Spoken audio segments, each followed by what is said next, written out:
everyone. Welcome back to Utility Sports. And today's video is week 18 of the NFL season with our predictions and pick 'em. We've made it through the whole regular season, so I hope you guys have enjoyed every single second of this series. And we're really excited to continue it into the postseason as well. So if this is the first time you're watching one of our videos, make sure to subscribe to the channel. It's completely free to you, but it really helps us out here on the channel to continue making content like what we're doing here. And if you guys have been watching, you know the drill here. Hit that like button. And now let's get into it, Austin, with our records. How are they looking at week 18, guys? I'm going to need a miracle. I should have picked completely against the grain this week. I've kind of already come to the admission of fault here for the regular season. I'm going to hope in the postseason, when it goes back to 0-0, I have a shot at getting Austin this year. But 12 games back for me right now. Austin, let's crown you here live in this episode. You're the pick'em wizard this year, just like last year. No surprise, Austin. How does it feel to be the king of pick'em once again?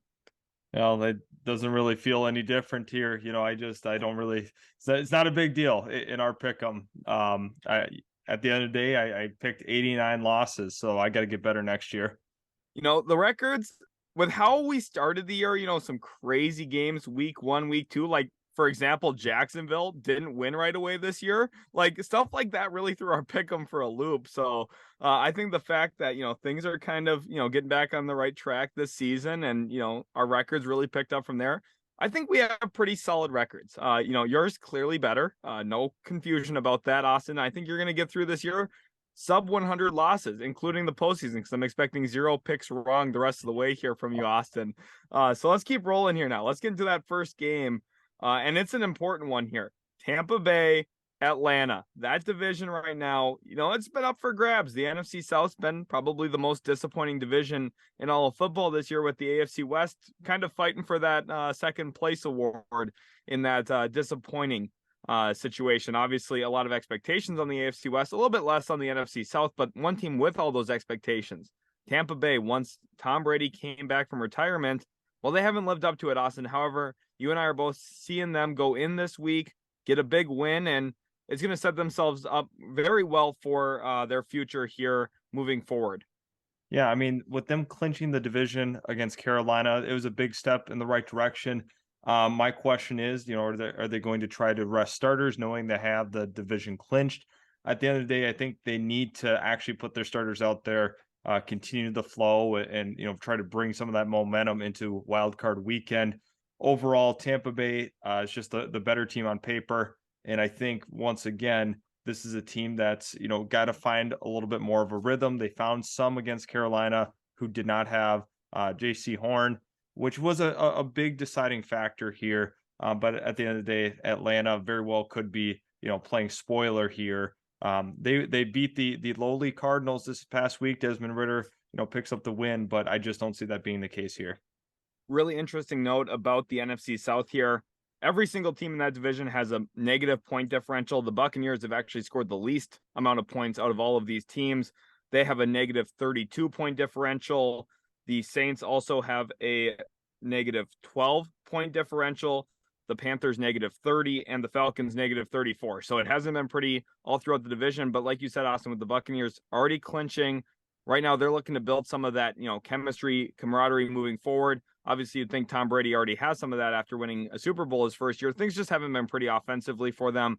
And you never know. Maybe something clicks this week and they kind of figure out a little bit of their identity and maybe stuff starts to work.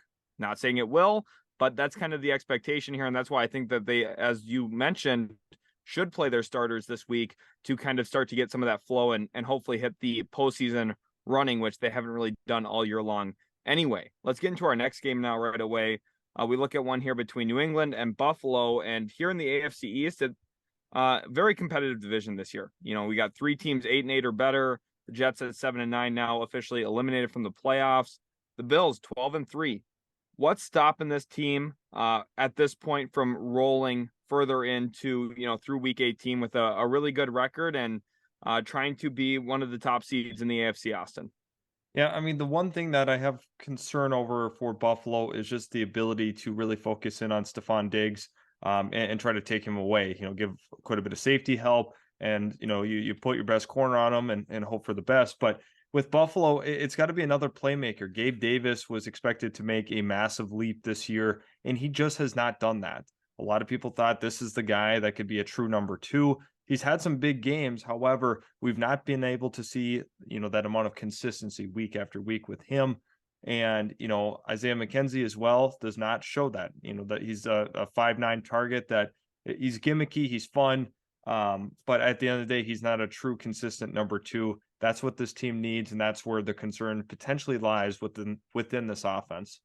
One of my favorite things when it comes to, actual sports analysis is that word consistency. A lot of other quote unquote experts talk about consistency as a trait. Consistency has to do with actual talent. When you're a bona fide great player, it's very easy to stay consistent because you're just better than other players on the field. And when you're not consistent, it means that you're able to take advantage of certain matchups or situations that, benefit you. And I think Gabe Davis's lack of consistency, like you mentioned, and also Isaiah McKenzie, is he going to be consistent for this team? It's just because they're not to that level yet of a true wide receiver two. I think, the Bills moving forward into the future could look to add there at least another player near Gabe Davis's caliber, because then at least you have two different options who maybe can be a little bit more situationally beneficial. But this week against New England, they should still be able to win this game. And I think if really your only flaw right now is concerns about a wide receiver two, when your wide receiver one is Stephon Diggs, it signifies you're a really, really good team. Even with all the injuries this team has suffered defensively throughout the year, they've been awesome offensively. They've been even more fantastic defensively, and they're a real threat this playoffs as well. So I'm really excited for Buffalo's future, and also seeing what is in their short-term future here with that postseason. Let's get into our next week now, or this next game, excuse me. And it's a fun one here. Minnesota Vikings, who got obliterated by the Green Bay Packers in Lambeau. Austin, I know you're very proud of your Packers pick last week. You're riding with the Bears here. It seems like you're a little skeptical of these Vikings. You have been all year. The one thing I'll say, I don't care about point differential. I care about wins. But Austin, break down why you are concerned about Minnesota here, or is this more of a, okay, it's week 18. The Vikings really aren't playing for anything here? Yeah, I think it's a combination of both. When I look at what they have to play for, it's not really much. The fact that they lost to Green Bay, it's pretty concerning what we had seen in that game. Just watching it through and through, defensively, they looked lost. Offensively, there was absolutely zero flow within it. I think Green Bay provided a little bit of a blueprint on how to contain Stephon Diggs. Now, Chicago does not have the corner play to really keep up in that regard, but let's not forget the first time around when these guys played each other at US Bank. It was a much closer contest than people realized. At halftime, people were sweating, but that's just been the story of the Minnesota Vikings season. I think Chicago is going to surprise some people this week, and Justin Fields very, very well could be, NFC Player of the Week. We've seen huge production from opposing quarterbacks against this Vikings defense, who is just abysmal the entire year in terms of yardage allowed. Touchdown percentage is, better, but nevertheless, teams move the ball on them so much more consistently than other defenses. So at the end of the day, that's why I'm picking Chicago, just with not a lot to play for. And also, it actually just might be not a great matchup, defensively for the Vikings. Right. When you look at the Vikings here, just like how we nitpicked a little bit with the Buffalo Bills, wide receiver two is another big concern. That's why they went out and got TJ Hawkinson. They brought in another pass catcher. Austin, you and I both love Adam Thielen, one of our favorite players, honestly, in the NFL. But it's notable to mention that he took a step back this year. He's just not the same player, he was, 2-3 years ago when he was putting up, 7, 8, 9 games in a row of 100+ yards. He was a menace back in the day. And now, he's kind of fallen out of favor with Kirk Cousins a little bit in terms of target share and actual volume and kind of his production level. And I think it's notable. And Austin, you mentioned it with Justin Jefferson, his, production against Green Bay. Like you said, the blueprint's there, safety help over the top. You're going to put a lot of, your best corner on him with Jair Alexander, like the Packers did. Like you said, the Bears don't have that option. For me, I still like the Vikings here just with the talent. And sometimes, even if they do not play their starters, or if they play their starters for maybe a series or a quarter, sometimes those guys who are, maybe the 40th to 53rd guys on the roster, this is a really big week for them where they're going to put in a lot of time prepping and trying to be ready for this game. And it's a really good opportunity for them to extend their NFL careers. So I'm actually going to ride with those guys. I think those guys can have an impactful game here. And we are talking about the 3-win Bears here. This team is not that good that they're playing against either. So, I'm not like really breaking down a door here, fighting for the Vikings. I'm just expecting them to beat a bad team here in Chicago. Let's get into our next one now. We look at a matchup here between the Baltimore Ravens and Cincinnati Bengals. And Austin, you and I have been riding with the Bengals all year long. They're 11-4. At the time we're recording this team's really good. The Bengals are just an awesome team. They've got a ton of playmaking talent. They don't have the issues like we talked about with Buffalo and Minnesota in terms of that wide receiver 2 department. They've got 3 really good receivers. Hayden Hurst has played really well for them, in my opinion, at tight end. Joe Mixon's a quality running back as well. Joe Burrow's the guy at quarterback. So, this team's loaded offensively. They've gotten some pretty good production out of their defense as well over the last, 2 years now up to this point. So, Austin, we both picked the Bengals here. Talk about this matchup, and then also what do you like for Cincinnati going into the postseason? Yeah, I mean, for this one, it's a little tough with the health of Lamar Jackson. What is this team going to look like for Baltimore? And more or less, when you look at it just actually on paper, the Bengals are a better team. They have some nice defensive pieces, but where the attraction really truly lies is on the offensive side of the football, with Jamar Chase, T. Higgins, and T. Higgins' emergence this year as a prime candidate to get paid is pretty blatantly obvious with the big plays that he makes. He's a good frame to throw to, a true hands catcher as well. Overall, that's a beautiful formula for an offense, to have a guy that can take the top off the defense like Chase, or be a red zone threat like T. Higgins. There's so much working for them, and that's why you have to like the Bengals moving forward. Right, and for the Ravens here too, again, Lamar Jackson is, the status on him's kind of our concern here, not only, but they've also already clinched a playoff berth. So if there's any concern at all about Lamar Jackson, it's, hey, let's play cautious. Let's not put him out there to possibly re-aggravate an injury, and let's be ready come wildcard weekend. And that's really the way the Ravens could look at this here. The Bengals a pretty easy pick, especially at home. I like them in this one, just like you do, Austin. Let's get into our next game now. We look at a matchup here between the Detroit Lions and Green Bay Packers. And this is when things get a little squirrely here. This is a must-win game for the Green Bay Packers, who do make the postseason with a win, despite all the issues, everything that's gone wrong. The offense can't move the ball half the time. The defense looks shaky to start the year. Well, they can still go above 500, and they can still, thanks to that extra wild card spot, make the postseason here at 9-8 with a win. Austin, I'm going with the Lions. I think the Lions, who do need a little bit more help, they need to win this game, and they need a Seahawks loss to get in.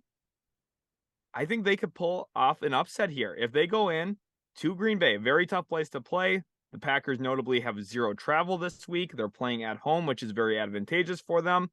Everything lines up against Detroit here, but it seemingly always does. The Detroit Lions at one point this year had 1 win and a huge number of losses, and then they started to rattle some games off. Dan Campbell is not a guy I like to bet against, and this Lions team, I just don't know. You look at the combination of what they have. They trade TJ Hawkinson, they get better. They start Jared Goff, they're okay with him at quarterback. They're actually pretty good offensively.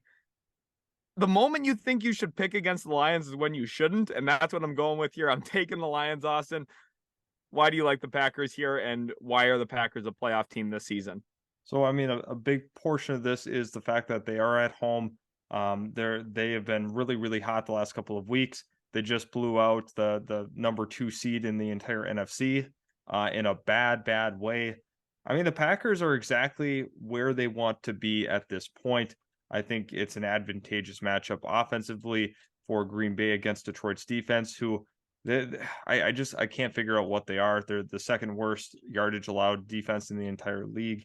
I don't like the Lions defense that much. And I think Green Bay has kind of figured out a good flow on offense. Aaron Rodgers are starting to get hot at the right time. Aaron Jones is absolutely on a tear now. Good luck trying to stop all these different weapons, because once Aaron Jones comes out, AJ Dillon comes in, big downhill bruiser. Offensively, they got to click in, whether it's Lazard, Watson. Those two have done a nice job, really becoming consistent targets for Aaron Rodgers. I think turnovers are going to be really important in this game. And I think the one question too, Packers fans have been voicing it for a good amount of the year. Are the running backs going to get enough touches to kind of take advantage of some of Detroit's deficiencies defensively? I think the Packers here are going to want to balance attack. You hear that all the time on Sundays. Obviously, the analyst always preaches, "Oh, you want to be balanced. You want to be balanced." I think it is really important here for Green Bay. It's going to make Detroit and their job a lot tougher to actually defend the Packers here if they go about handing the ball off to those beastly running backs that you're talking about in Jones and Dillon. It's going to be a tough task for Detroit. I think this is going to be a really close game. These divisional games at the end of the year always come down to the wire, it feels like. And I'm pulling with the Lions also, but you got the Packers. I think this is going to be one of the games of the week, honestly. Let's get into our next one now. We look at a matchup here between the Texans and Colts. And let's just skip this part of the video. No, I'm just kidding. Colts win here. Jeff Saturday still vying to be the long-term coach of the Indianapolis Colts. I can't really say his resume up to this point supports it. The nice thing is his winning percentage is almost as good as when he was a high school coach, so it's not that much different, right? Austin, what do you like about the Colts here? Is it just because the Texans, I don't know, could only put up 3 points against one of the hottest teams in the NFL right now? Yeah, the Texans offense is a complete and utter disaster. The Colts, there's not a whole lot working for them, so we'll probably see Sam Ehlinger in this game, really trying to vie and put on a clinic for teams potentially bidding for him in the future. I think the Indianapolis Colts get the slight edge here. They're playing at home just Saturday. He's got a lot on the line himself. I don't think this is a great matchup to watch, to be completely transparent. Reluctantly, I take the Colts, but it's like 51-49 is where I was at with this one. What's the odds here on a tie, would you say, Austin? Well, we're due for another Texans-Colts, overtime game. So, yeah, I could definitely see that. Let's go ahead over onto the next one here. We see a matchup here between the Tennessee Titans and the Jacksonville Jaguars. And this is one I really, really, really am excited to talk about. Austin, you know it. I've been slamming Jacksonville Jaguars. I'm hitting it every single time. And here we are, week 18 for a postseason berth.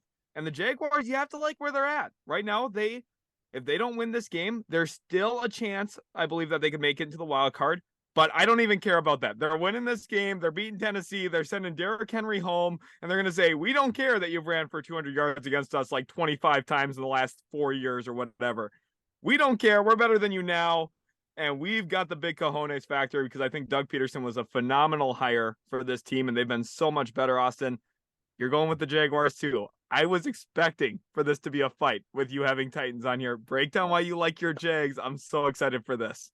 Yeah, this is the part of the video that'll get clipped later. But I like what the Jags have done offensively, with a nice combination of Christian Kirk, Zay Jones, and Evan Ingram. That's been a formidable trio, which you couldn't have probably said before the season started without getting absolutely clowned. But sure enough, Doug Peterson has maximized the potential of where this offense could be. Trevor Lawrence looked pretty good. Overall, I was close to picking the Titans just because of the history suggests lean Titans in the Titans Jags matchup. But I don't know. I don't know, quarterback play wise, what that's even going to look like. I have a lot of doubts, but you still do have Derrick Henry. We've seen Adrian Peterson carry the Minnesota Vikings to a postseason with Christian Ponder. I wouldn't be surprised if Derrick Henry could, put the team on his back and will them to a victory, which maybe now I'm talking myself into the Titans. Really interesting note here. The Jaguars, by the way, I'm smoking that Jaguars pack. I don't know if you guys caught that or not earlier, but the Jaguars this year, 384 points for, including 31 nice ones against the Houston Texans. For reference, Cincinnati and all their elite weapons have 391. So I'm just saying, Trevor Lawrence plus Zay Jones plus Christian Kirk plus Travis Etienne. Tell me a better offense. I don't know if you can. I like this Jaguars team.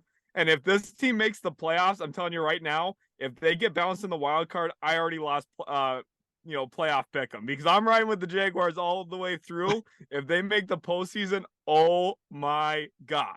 All right, let's get into the next one now. That's a lot of Jaguars love. Very well deserved. And for a team that only gets love from one person here on the channel, that's the New York Jets, Austin. You never seem to amaze me here with the Jets pick. The nice thing is the Dolphins are just as equally bad the last 5 weeks. Both teams 0-5 in their last 5 outings, and neither of them have been really good. The one thing you can say about the Dolphins is at least their quarterback has to have a concussion for them to lose. You can't say the same thing about the New York Jets. I know Zach Wilson goes out there and it looks like he has a concussion when he plays. He doesn't. He's just bad. Mike White is, I don't know. What is there a word for when a guy's just better than someone who's bad? Like, like serviceable. That's the word. That's what Mike White is. The Jets aren't winning this game. The Dolphins are just better than them. Jets are eliminated from the playoffs. I'm a Jets fan. If you're a Jets fan watching, I don't know why you are. They're eliminated. That week 18 means nothing other than draft pick status. Don't pick the Jets, and if you're betting money, don't pick them the Jets. Okay, bet against the Jets. I would say that Dolphins win this game. They're just better than New York. And Tyreek Hill is going to remind us why, even though we're in New York, teams, and players still don't want to play for us. It is what it is. Tyreek Hill, the Dolphins beat us here this week. Austin, please explain why you're picking New York in this one. Well, I mean, it's pretty obvious. The fact that Tua is going to be out of this game. Teddy Bridgewater has a broken finger. He will be likely out in this game. So what does that leave him with? Skylar Thompson. I didn't know you were such a K-State fan, because I don't see that being a winning scenario there for them. You have a top 5 defensive unit in the entire league with the New York Jets, team that just absolutely knows how to clamp. And I think that's the case once again. Sauce Gardner, doesn't matter if it's Tyreek or Jalen Waddle. You watch out, because he's going to allow less than 30 yards in this game against the best tandem wide receivers in the entire NFL. That is my bold prediction. And I think Mike White gets the job done, and Jets faithful, man, they will be standing right behind him. That'll be awesome. This will be the most memorable 8-9 Jets season of all time, because it's the first time that they'll have gone 8-9. Most of the time, they don't even get to 8 wins or 7. And I just do want to point out, I am a Jets fan. So, Jets fans are probably already typing at me right now saying, oh my God, this guy is so terrible. Okay, cool. Like we're not that good of a team. And offense does matter. I love hearing about how good our defense is. I'm the biggest Sauce Gardner fan on the world, on the face of the planet. I love that guy. If he could play quarterback, he'd be more valuable for our team. We need a quarterback. Until we have one, it doesn't matter. Tom Brady to the Jets this offseason. Book it right now. I'm telling you guys, it happens. Someone else is going to type at me, oh, that's what the old Jets would have done. Well, maybe they should do it, because I don't know. We're just not good right now. Let's get to the next game, Austin. I'm done with the Jets this season, as is everybody else. Carolina Panthers, they go into New Orleans here to take on the Saints. And this game right now is, an interesting one. The Panthers, a lot of credit to them. They're 6-10. They've won almost as many games as that New York Jets team this year, despite trading their best player, despite having, their coach fired. Everything's gone wrong in Carolina. They still won 6 games. But I see it staying that way just because New Orleans is a better team than them. 7-9 record this year. I think there have been some positives for them, though. They've allowed only 335 points. That's 32 less than what than what Carolina's allowed this year. I think that just defensively, I think that they have a little bit more power in terms of slowing down Carolina. I think if New Orleans loses, it's going to be self-inflicted wounds here, some turnovers that could cost them. If this game gets played straight up, I think the Saints win this one fairly comfortably. Austin, what do you like about them here? Yeah, Carolina do have some questions. Offensively, Sam Darnold has put together some interesting games. DJ Moore making plays like he always does. They've been able to run the football effectively for the most part the last couple of weeks. That's why, that it's tough to pick against Carolina, but New Orleans Saints at home at the end of the season, it's tough to pick against that. Dennis Allen is absolutely fighting for his job, which very well could end his tenure there if they do lose this game. Not that it's completely the fault of his own with the current, some of the injuries they sustained throughout the year, and just, the talent deficiency that they do have. I don't know if it's a fair assessment here after this season. Austin, I do have a couple questions here for you about these two franchises specifically. First of all, let's start with New Orleans. Sean Payton, they still own his rights as a coach in the NFL. There is a rumor buzzing around right now that they would want a first-round pick in return for him if they were to trade his rights to another franchise. Do you think Sean Payton will ever coach in the NFL again? Do you think he'll coach the Saints again? Or do you think he will, in fact, get traded to another team? I think he's a lock to actually come back. And I say that very, very boldly once again. I think he's going to come back. And I think it's very possible he gets traded for, and I don't think a first rounder, but I think you could look at like a second or third round compensation for him. There's going to be some, teams bidding for his services because he's been such a good coach throughout his career. I would not be shocked once again if it's for some trade compensation that's pretty sizable, which would be worth it to whatever franchise obtains him.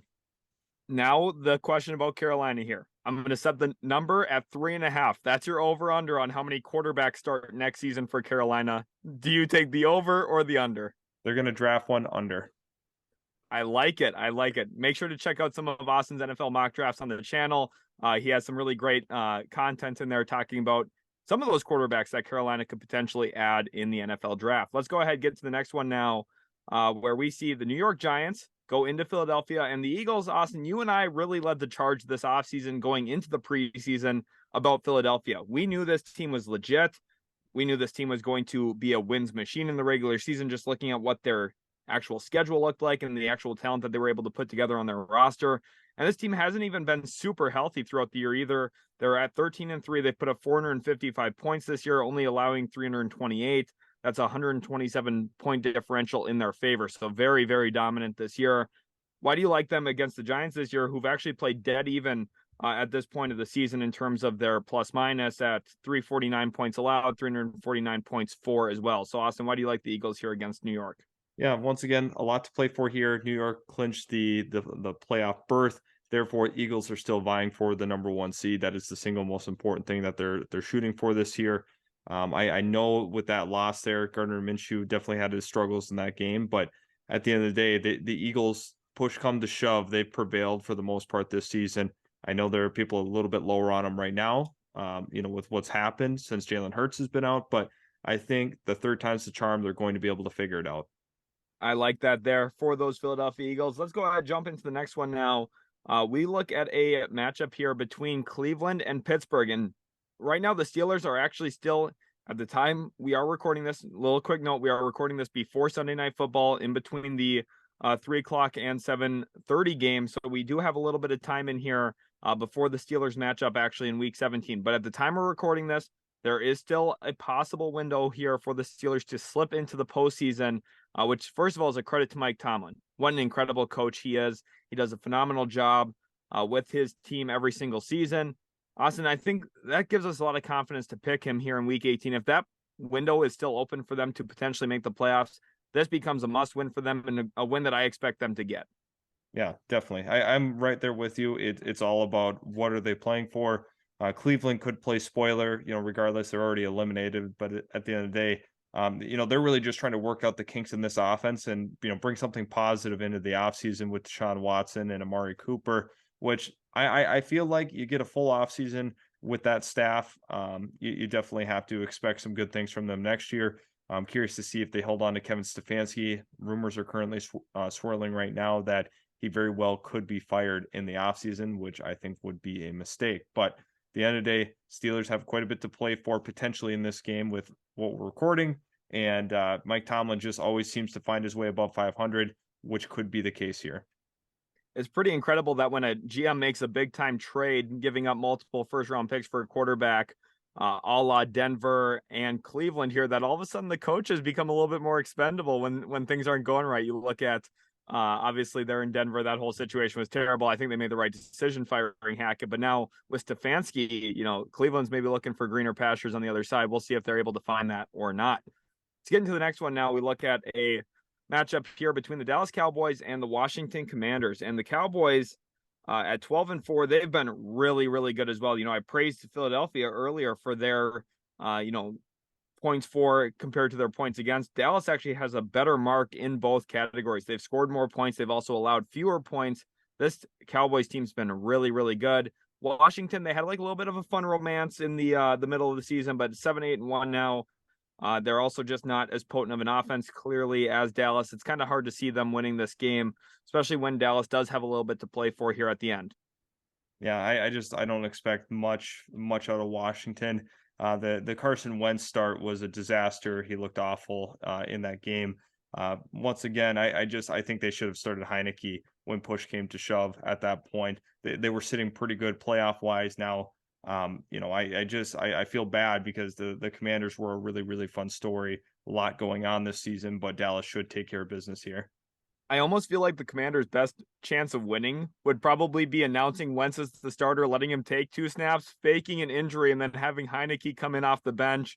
He's money in that role. Let's see. Well, maybe Washington next year will start to employ that. Austin, here we go. Over and under 2.5 starting quarterbacks next year for Washington, who has Sam Howell waiting in the wings as well.